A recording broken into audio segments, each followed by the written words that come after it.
Alors mon cher Quentin, Mon cher Franck, c'est un test un peu particulier aujourd'hui puisqu'on teste une marque que nous n'avons jamais testée et que vous n'avez certainement pas beaucoup vu non plus en test sur Internet. Il s'agit de la marque Sub Sub 70, également appelée en langue originale Sub 70. Voilà. Voilà, et donc il s'agit de la série 699 et pas 669. Voilà. Voilà. Un club que l'on a donc testé. Première impression déjà avant qu'on aille plus loin dans cette découverte. Bonne stabilité, agréable à jouer pour l'instant. Par contre, pas versatile, mais disons qu'au niveau des trajectoires, ça a l'air de travailler. Donc pour moi, c'est un club pour jouer. Ce serait pour le moment un club pour joueurs de travailleurs de balle. Voilà, en tout cas, ce qui est certain, on est sur un équilibrage beaucoup plus classique. Moi, en tout cas, c'est ce que j'ai ressenti sur les premiers coups. Et avec un contact qui est assez très franc en fait et qui se rapproche beaucoup de celui qu'on peut atteindre avec des lames. On va continuer à le frapper, on va les pousser un petit peu dans ses retranchements et on va voir ce qu'il a à nous dire en finalité. Eh oui. À tout à l'heure. À tout de suite.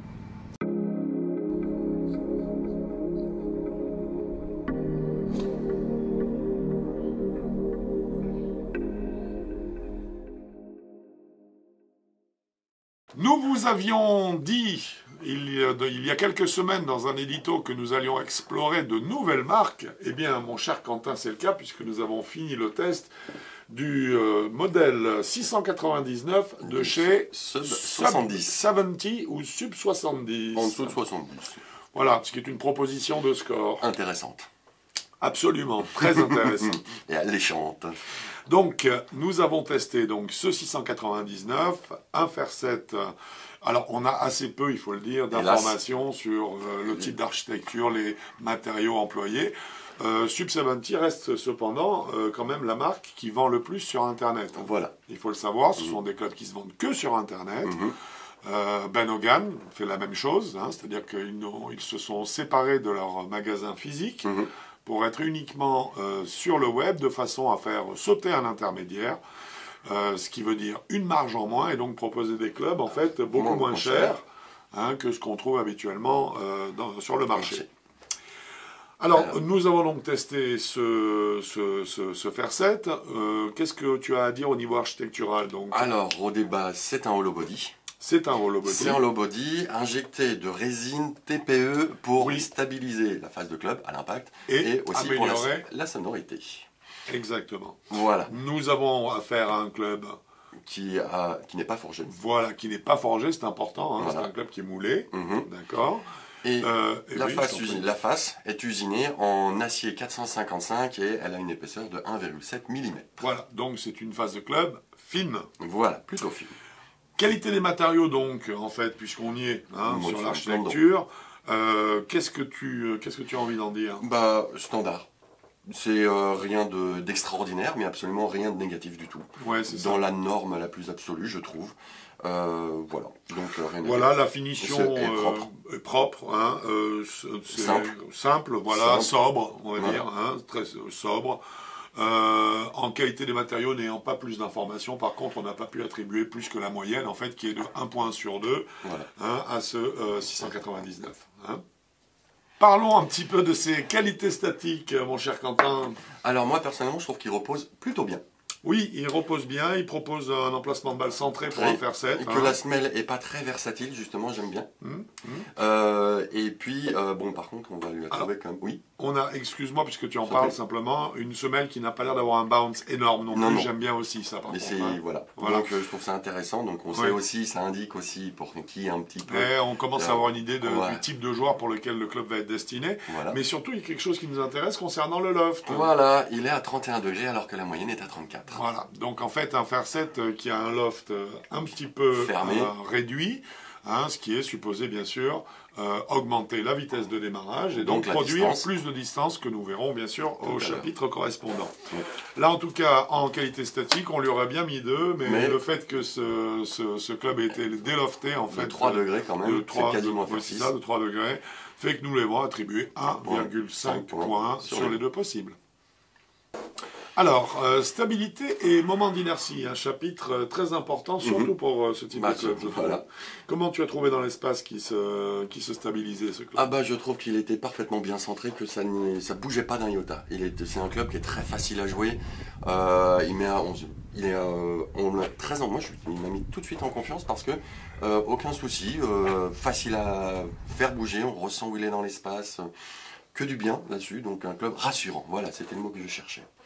Est-ce que tu as senti des vibrations sur les coups décentrés ou pas? Alors non, j'ai senti quelque chose qu'on verra au feedback, plutôt. Mais pour moi, à l'impact, quand je décentrais, toi aussi, un peu talon, un peu pointe, on sentait quelque chose, mais c'était pas une vibration du tout. Donc pour moi, il y a une bonne stabilité à l'impact aussi. Oui, moi je l'ai trouvé stable aussi autour du corps, à l'impact aussi. Par contre, le décentrage, même s'il n'a pas beaucoup de conséquences sur la trajectoire de la balle, je trouve a un peu plus de conséquences sur le type de toucher.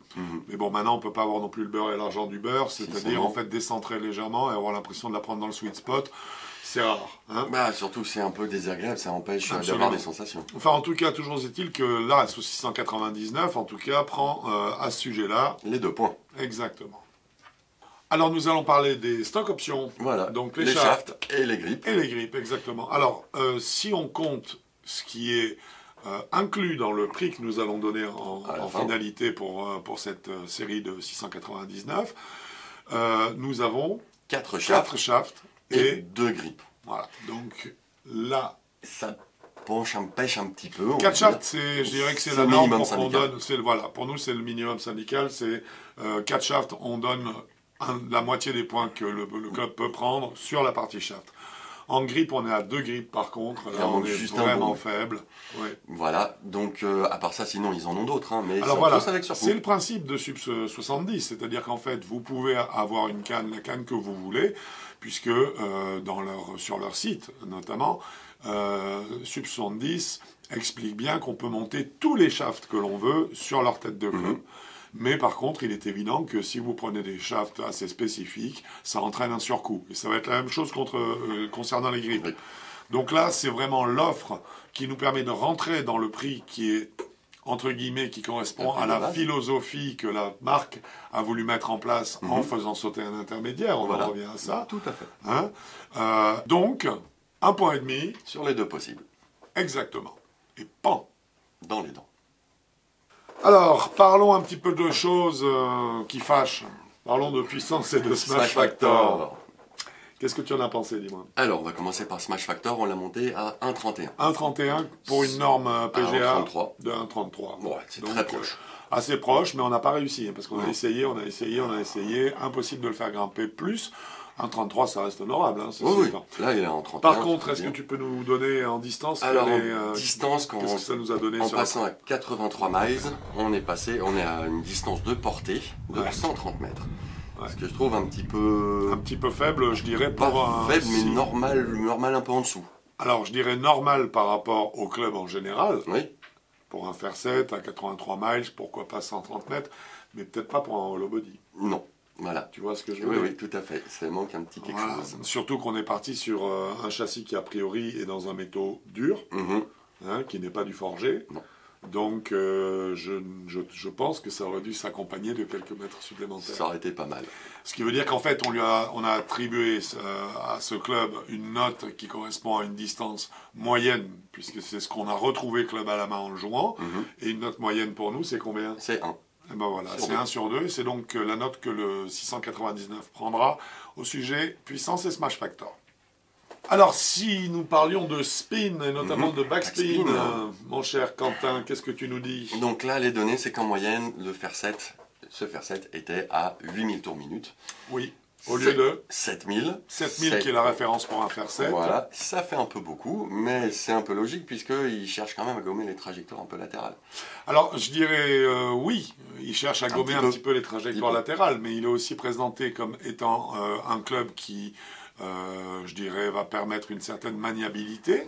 Donc, ça veut dire que ça s'adresse à des joueurs qui sont quand même déjà techniquement assez avancés, même si le club reste très facile à jouer. Oh, oui, c'est pas de souci. Donc, quelque part, je trouve qu'ils sont en trop. Voilà. Et que donc ils vont enlever de la maniabilité.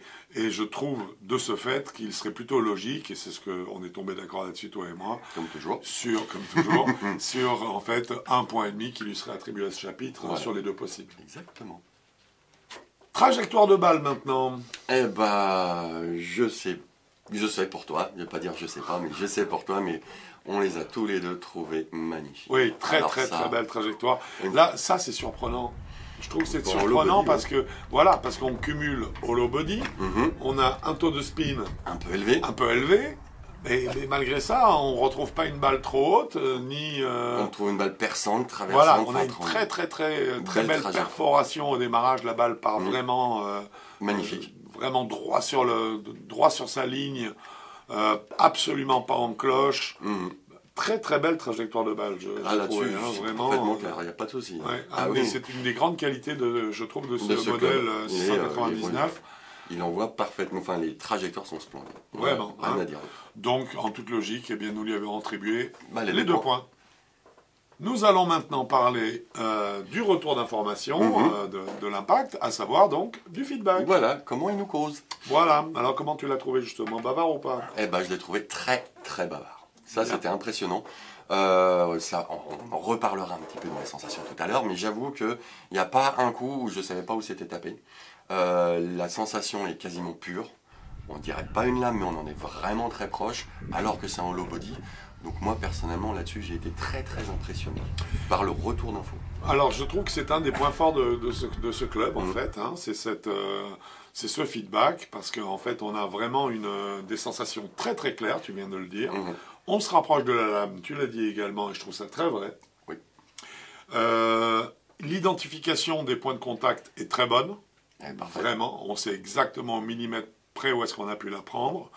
On verra au chapitre suivant que les sensations ne restent pas constantes. Par contre, sur le feedback, sur tous les coups centrés, la richesse d'informations de retour, je trouve, est énorme. Donc sans aucun doute, là, sur les 2 points possibles. Le feedback, il a pris les deux. Il a pris les 2. Exactement. Le chapitre. Le plus intéressant. Pour nous. Ah bah moi c'est ça mon kiff là. Sensation. Vas-y, qu'est-ce que tu as pensé de ce club? Alors, il y a 2 choses à prendre en compte pour moi. C'est quand on la touche bien ou quand on la décentre. Quand on la touche bien, on a une sensation qui est... là, je te suis parfaitement. Qui est limite lame. Parce que tellement c'est parfait là. Avec une sonorité en plus très particulière. Quand tu la prends vraiment, ça donne... on a une impression de puissance. On a l'impression de transpercer la balle. Ah non, c'est fantastique. Et puis on a l'impression que le centre est fait pour restituer quelque chose dans la balle et rentrer dedans. Donc là, au niveau du toucher, donc je reviens sur le feedback en même temps un petit peu, il est parfait aux petits oignons et nickel. Là où tout à l'heure on avait un petit bémol, mais qu'on donne uniquement aux sensations et pas au feedback, c'est que quand on décentre un peu la balle... la sensation évolue beaucoup. La sensation, là, même si le club ne vibre pas, je reviens juste 3 secondes sur le moi, le club ne bronche pas d'un micron, la sensation d'un seul coup est beaucoup plus creusée. Pas feutrée, creusée. On sait où on l'a tapé, ça n'y a pas de souci, on l'a vu au feedback. Mais c'est une sensation assez désagréable, c'est pas une sensation douloureuse de choc qu'on peut prendre dans les coudes ou dans les épaules, style tennis elbow, mais c'est un toucher qui devient d'un seul coup désagréable. Et ça, pour moi, ça m'a beaucoup gêné, je trouve. Oui, parce qu'il y a vraiment un écart important entre le coup pris parfaitement cœur de canne et celui qui est pris un petit peu par les oreilles. Très juste, moi j'ai adoré aussi le contact sur les coups centrés, parfaitement centré. Il est assez unique. Je le retrouve. Je vois pas où est-ce qu'on l'a retrouvé limite lame. Mais encore, je vois pas tellement la lame qui donne exactement cette sensation. Il a une sensation vraiment particulière. Par contre, moi, ce que j'ai... alors, bon, le club, une fois en main, a un équilibrage qui est tout à fait classique, je trouve. Là, on n'est pas du tout sur l'ultra léger, la modernité à ce niveau-là. C'est un club qui est classique. C'est un club qui est classique. Par contre, je l'ai trouvé un petit peu... Alors, c'est surprenant parce qu'il s'agit d'un hollow body. C'est surprenant parce qu'on a un taux de spin qui est important. On monte à 8000 tours. Et je l'ai trouvé un peu versatile. C'est-à-dire que j'ai trouvé qu'en fait, on arrivait trop rapidement à une phase de club fermée sans contrôle, si on voulait jouer une balle avec un effet à gauche, et très rapidement aussi à une phase de club ouverte, mais sans contrôle de la quantité d'ouverture, lorsqu'on arrivait avec une phase de club un petit peu ouverte. Tu vois ce que je veux dire? Oui, je vois tout à fait. Et du coup, ça a été assez difficile pour moi de trouver, je dirais, Le bon petit draw, le bon ouais, petit c'est fade. ça, d'arriver à quantifier légèrement un effet dans un sens ou dans l'autre.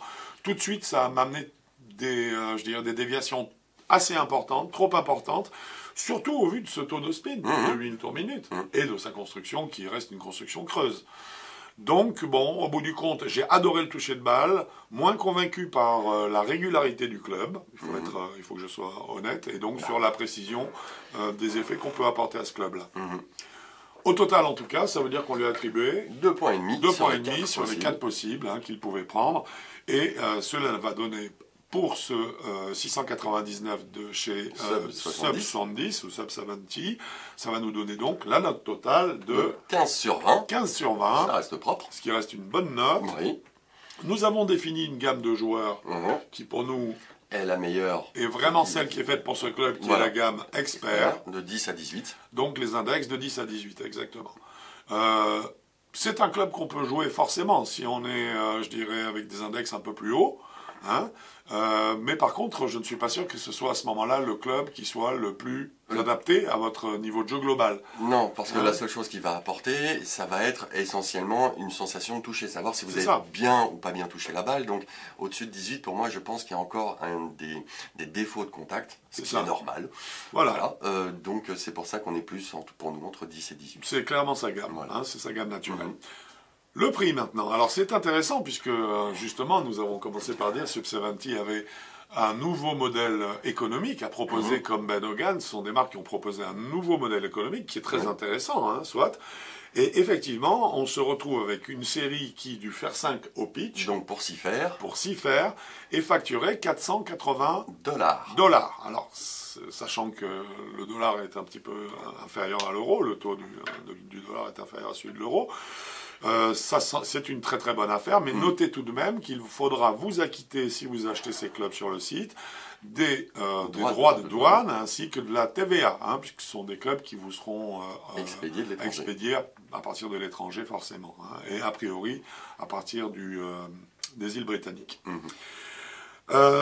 Mon cher Quentin, je pense qu'on a à peu près tout dit sur ce 699. Oui, on a bien Voilà, c'était un club intéressant pour nous parce que c'est une marque que nous ne connaissions pas, dont nous avions beaucoup entendu parler au fil des ans, et donc en fait on était très heureux je dirais, de pouvoir les tester. Bah oui.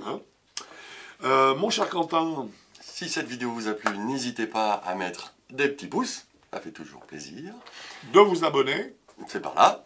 Et puis si vous voulez plus de détails sur les clubs, n'hésitez pas à voir la fiche produit qui est sur le site avigolf.com. Et si vous voulez des conseils pour des clubs, n'hésitez pas non plus à nous envoyer non seulement la fiche technique qui se trouve en pied de page du site avigolf.com, mais aussi vous y rajoutez une petite vidéo de face ou de profil ou des deux fait via le smartphone.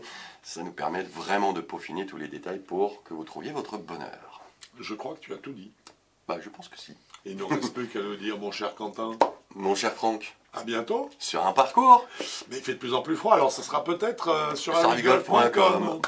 Bon golf à vous. Au revoir.